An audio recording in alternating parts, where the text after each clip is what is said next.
Shalom, everyone, and welcome to this series, The Soul of the Siddur, a Kabbalistic journey through Jewish prayer. My name is Rabbi David Aharon Curtis, and I hope this will be one of many episodes in this series. And in this episode, we will focus on Parashat HaTamid.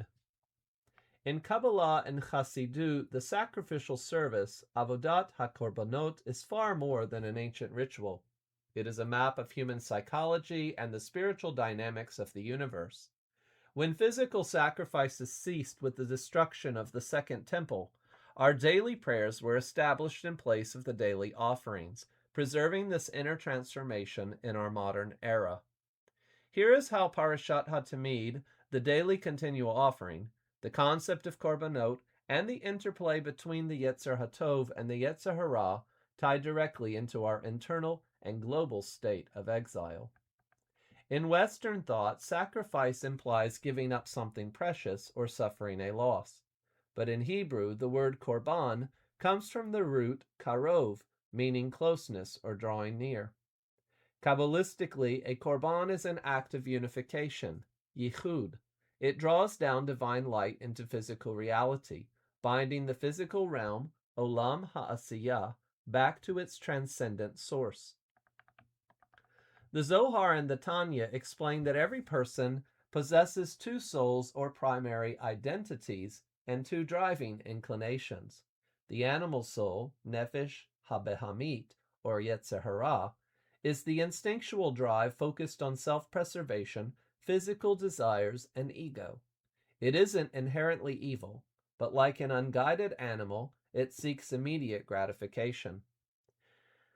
The divine soul, Nefesh HaElokit, or Yetzer HaTov, is the transcendent spark that longs for connection, truth, selflessness, and divine service. When a person brought an animal, behemah, to the outer altar in the temple, Kabbalah explains that the physical action was a physical mirror of an internal process. The person wasn't just offering a sheep or a bull, they were taking their own internal animal, their raw passions, ego, and instinctual drives, and placing it on the altar. The outer altar, Mizbeach, features continuous fire.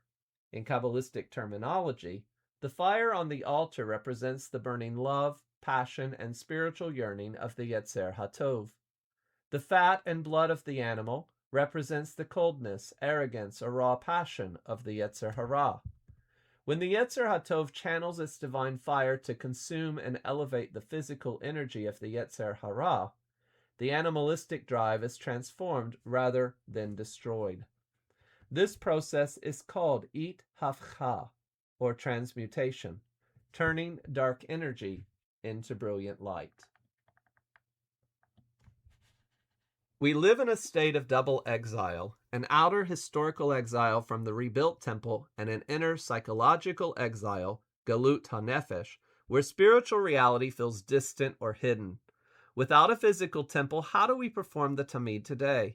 Hosea 14:3 provides the answer, Unshalema ferim sefatenu, and we will render the bullocks of our lips. There is a famous midrash where Hashem reveals the future of the Jewish nation to Abraham during the covenant between the parts. In Bereshit 15:9, Hashem commands Abraham to bring a specific set of sacrificial animals. Take for me a 3-year-old heifer, a 3-year-old goat, a 3-year-old ram, a turtle dove, and a young pigeon. The midrash explains that Hashem was showing Abraham a prophetic vision of the 4 future exiles that his descendants would endure. The heifer represented the Babylonian Empire, the goat represented the Persian or Median Empire, the ram represented the Grecian Empire, and the birds represented the Roman or Edomite Empire, which is our final ongoing exile.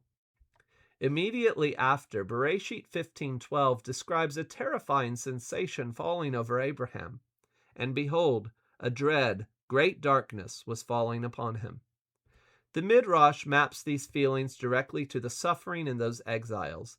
Dread is Babylon, darkness is Media Persia, great is Greece, and falling upon him is Rome. Upon seeing this vision, Abraham panicked. He understood that his descendants would sin, lose the holy temple, and be scattered to the corners of the earth without the ability to offer korbanot to achieve atonement and connection with Hashem. Abraham asked Hashem, Master of the universe, this is fine while the temple stands, but when the temple is no longer standing, what will become of my children? How will they attain atonement for their sins? Hashem answered him, I have already established for them the order of the korbanot. Whenever they read or recite the sacrificial portions in prayer, I will credit it to them as if they offered them before me in person, and I will forgive all their sins. This brings us directly to the verse, Unshalema farim sefatenu. When the prophet Hosea called on Israel to do teshuvah, he explained how prayer fills the vacuum left by the destroyed temple. The word parim means bulls or oxen, the primary, most grand animal brought for temple offerings. The word sefatenu means our lips. Hosea is teaching that when we speak prayers, read the Torah passages describing the sacrifices, or engage in genuine verbal confession, our lips act as the altar, and our words act as the physical bulls. This midrashic exchange is the primary reason why Jewish prayer was structured the way it is. Our daily prayer services, Shacharit and Mincha, directly correspond to the morning and afternoon Tamid offerings. The animal soul or ego goes through the fire of tefillah, prayer, and is elevated, becomes the elevated spark, or the attachment to the divine, known in Hebrew as devekut. When we recite Parashat HaTamid before our morning prayers, we aren't simply recalling history, we are actively engaging in the spiritual work of the sacrifice. 1. We're stripping the ego. Standing before Hashem in prayer requires humbling the Yetzer Hara. 2. We are elevating sparks, birur hanitzotzot. Everyday life in exile forces us to interact with mundane material reality. Through intentional prayer and using our material energy for holy purposes, we elevate the sparks trapped within the physical world, bringing creation closer, karov, to its source. The modern exile feels heavy because the Yetzer Hara operates without the visible divine presence of the temple to tame it.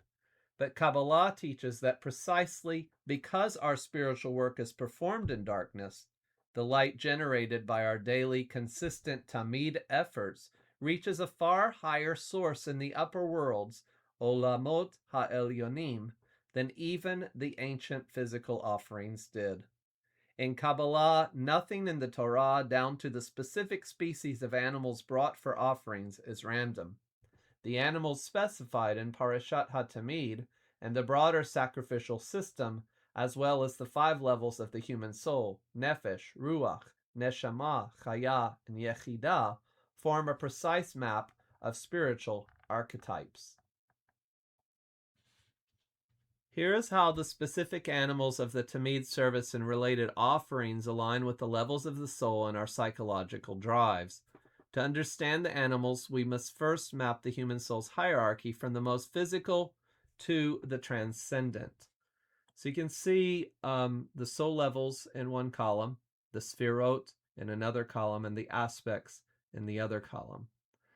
The lowest of the soul level is nefesh, which corresponds to malchut and is the maaseh, or the instincts, our drive. The ruach is the next level, which is zeranpin, chesed through yesod, and the aspect is the midot, or the emotional heart. The neshama corresponds to bina, and the aspect is the mochin, or the intellect, which comprises chokma bina da'at. The chaya is arichanpin, which is outer keter, and chokma, which is the aspect of or makif, or the intuition. And the yechidah is the atik yomin, the inner keter, the yichud, or the divine spark. You can also see here in this image the levels going from bottom to top.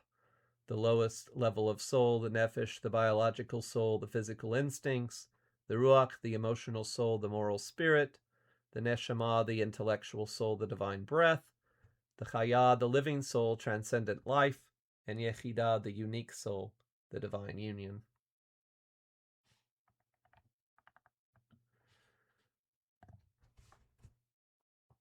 The lamb, the kevis, is the primary animal of Parashat HaTamid. The Korban Tamid requires a lamb in its first year, kevis ben shanato, twice daily, morning and afternoon. The soul level alignment is the neshama, the intellect, and the chaya, the transcendence. A lamb is uniquely characterized by its complete gentleness, innocence, and total submissiveness to its shepherd. It does not possess the aggressive independence of a goat or the heavy ego or brute force of a bull. The lamb represents bitul, which is self-nullification or humility. The Yetzer Hara operates through pride, stubbornness, and self-centeredness. The lamb represents the quiet mind, the soul's capacity to silence the ego's noise so that divine truth can shine through. By bringing a lamb twice a day, we lower our spiritual volume and align our raw will with the shepherd, elevating the neshama to connect with the divine light of chaya. Then we have the goat, the ez. While the daily Tamid uses lambs, on Rosh Chodesh, the new moon, and the festivals, a male goat, a seir azim, is added to the additional service of musaf as a sin offering for a chatat offering. The soul level alignment is ruach, the emotions and the will. In Hebrew, the word for goat, ez, comes from the root for strength and stubbornness, azut. In the Talmud, the goat is called the most brazen of animals. The goat represents the fierce, reactive, and fiery emotional drive of the ruach, the middle soul level where character traits live. The Yetzer Hara frequently leverages this brazenness to make us stubborn in our mistakes or passionate about destructive desires. Kabbalah teaches that azut, stubbornness, isn't purely negative. In Pirkei Avot, we are instructed, be brazen or bold as a leopard, to do the will of your Father in heaven. Sacrificing or elevating the goat means taking that raw, stubborn, emotional energy, azut de kelipa, and converting it into holy tenacity, azut de kedusha, using your willpower to stand up for holiness despite peer pressure or internal resistance.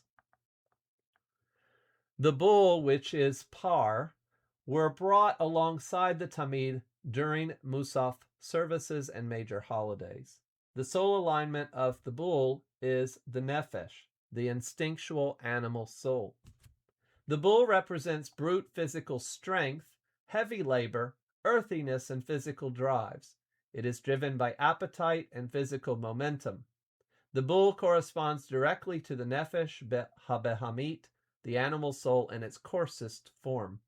The baseline instinctual drive shared with physical animals. It is the engine of our physical urges, our hunger, physical intimacy, material acquisition. A bull, when untamed, destroys fields. When harnessed to a plow, it feeds entire cities. Elevating the bull within means harnessing your raw physical energy and material drives to power spiritual acts, converting material work into a vessel for the divine. Here you can see a map of the animals, their character traits, the soul levels, and the transmutation of the Yetzer. The daily application. When you pray the daily Tamid section, you quiet the noise of the goat, the impulsive emotions. You harness the heavy energy of the bull, the physical fatigue and material stress.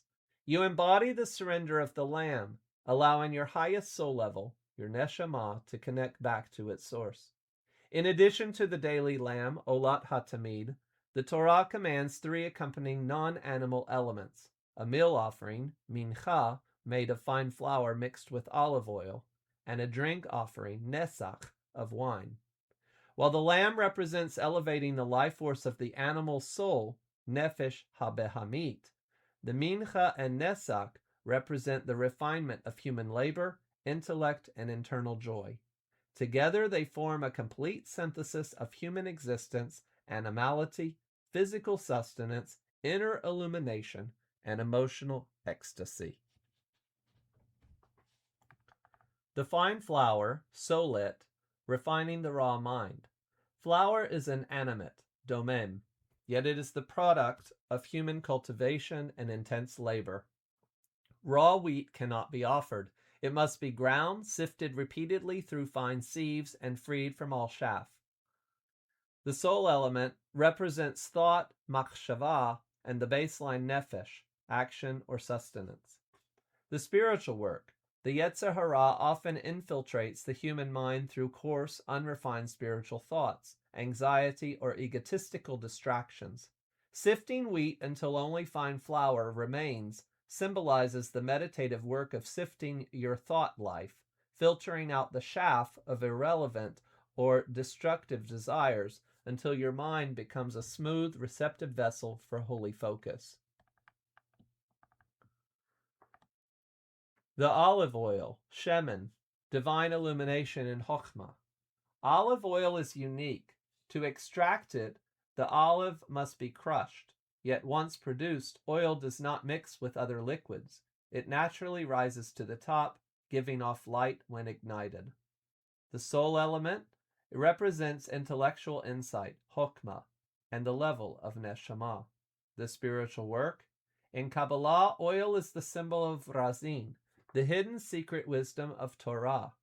Just as the olive must be crushed to produce oil, human ego must undergo crushing or humility to tap into transcendent divine wisdom. When mixed with the fine flour, the oil saturates every grain, symbolizing how divine wisdom must soak through and illuminate our everyday thoughts and actions. The wine libation, yagin, emotional ecstasy, and bina. While the flour and oil are placed upon the altar's fire, the wine is poured directly into the foundation drains of the altar. In Talmudic and Kabbalistic tradition, wine brings joy to Elohim and to man. Wine undergoes fermentation, a process of transformation where hidden sweetness is brought out through controlled aging. The soul element represents deep understanding, bina, and the emotional vibrancy of the ruach. The spiritual work. Wine represents the internal fire of emotional passion. Left unguided, excessive wine leads to intoxication and reckless indulgence, gevorot de kelipa. But when consecrated on the altar, it represents simcha shel mitzvah, which is a holy joy, taking the fiery emotional energy of the Yetzer Hara and converting it into passionate, joyful devotion. The triad of soul transformation. When these three components are combined with the daily Tamid lamb, every layer of human psychology is engaged in the spiritual process. The kevis, the component, is life or animal. The soul aspect are our vital instincts. The inner transformation, subduing brute ego and self-interest. The idea of bitul. Solet, the component is ground grain. The soul aspect is thought and action. The inner transformation is sifting mental distractions, creating a clean mental vessel. Shemen is the crushed oil. The intellect, Chokhmah, illuminating action with humility and divine wisdom. And Yayin is the fermented juice. The soul aspect is emotion, Bina. The inner transformation is channeling raw passion and intensity into holy joy, Simcha. In our modern daily prayers, when we recite the passages of the Mincha and Nesak, we aren't just reading recipes. We are actively refining our thoughts, represented by flour, enlightening our intellects, represented by oil, and awakening our hearts to joyous connection, represented by wine. In Kabbalah, time is not merely a quantitative passing of minutes. It is a qualitative shift in cosmic and psychological energy. The two lambs of the Tamid offered at dawn, Tamid shel Shachar, and toward dusk, Tamid shel Ben Ha'abayim, anchor the two primal emotional pillars of the soul, chesed, expansive love and benevolence, and gevarah, restraint, awe, and boundaries. The morning lamb, Tamid shel Shechar, is the flow of chesed. When the sun rises, darkness breaks, and the world reawakens. Kabbalistically, morning is the time when the divine attribute of chesed dominates the cosmos. The cosmic state, light expands effortlessly, revealing what was hidden in the night. The soul state, awakening, hope, inspiration, and natural warmth. In the morning, the soul feels fresh and naturally open to connection. The role of the morning lamb, the morning offering channels and directs this expansive energy. Without a spiritual anchor, raw chesed can spill into unrefined desire, the yetzer hara, using your energy for boundaryless indulgence or pursuit of physical pleasures. The morning lamb takes that initial burst of vitality and binds it to holiness, ensuring your enthusiasm for the day ahead flows toward purpose rather than self-gratification.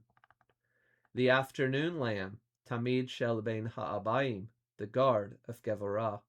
As the sun crosses the meridian and begins its descent, shadows lengthen and the temperature drops. The cosmic energy shifts from expansion to contraction, from chesed to Gevarah. This is one of the reasons that the Kabbalists typically pray mincha very, very late in the afternoon, as the sun is almost gone. The cosmic state, light conceals itself. Judgment and boundaries enter into the world. The soul state, weariness, cynicism, emotional coldness, or vulnerability to anxiety and frustration. After hours of dealing with the demands of the physical world, our morning inspiration often fades. The role of the afternoon lamb? The afternoon offering is brought precisely as darkness approaches. The yetzer hara loves the decline of the day. It feeds on fatigue, irritation, and the feeling of spiritual isolation.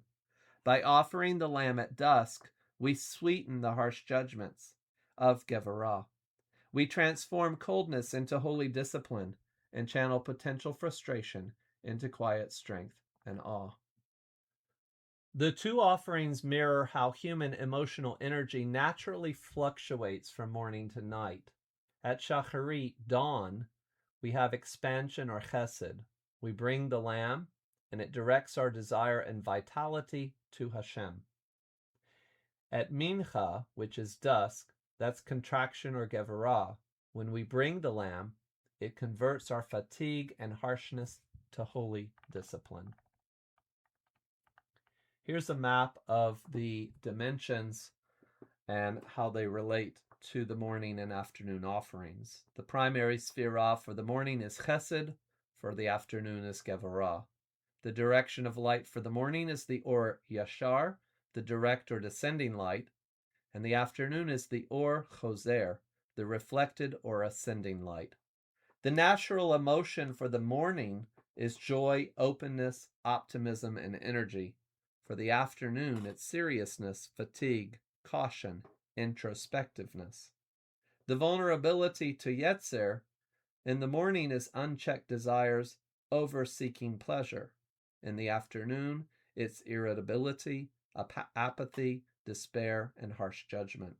The spiritual objective of the morning is to elevate love so it doesn't become lust, and the afternoon to elevate awe so it does not become bitterness. This dual structure explains why the sages instituted shacharit in the energy of chesed and mincha in the energy of gevarah. While shacharit sets the vision when your battery is full, mincha requires you to stop right in the middle of your busiest or most exhausting hours, interrupting your work at dusk to align with the afternoon lamb is often considered an even higher spiritual victory over the yetzer hara, because it asserts divine order precisely when the world feels most distracting and dark. I hope you've enjoyed this episode on Parashat HaTamid and will join me soon. Much love and light to all of you, and many blessings. As shadows fade, the light descends.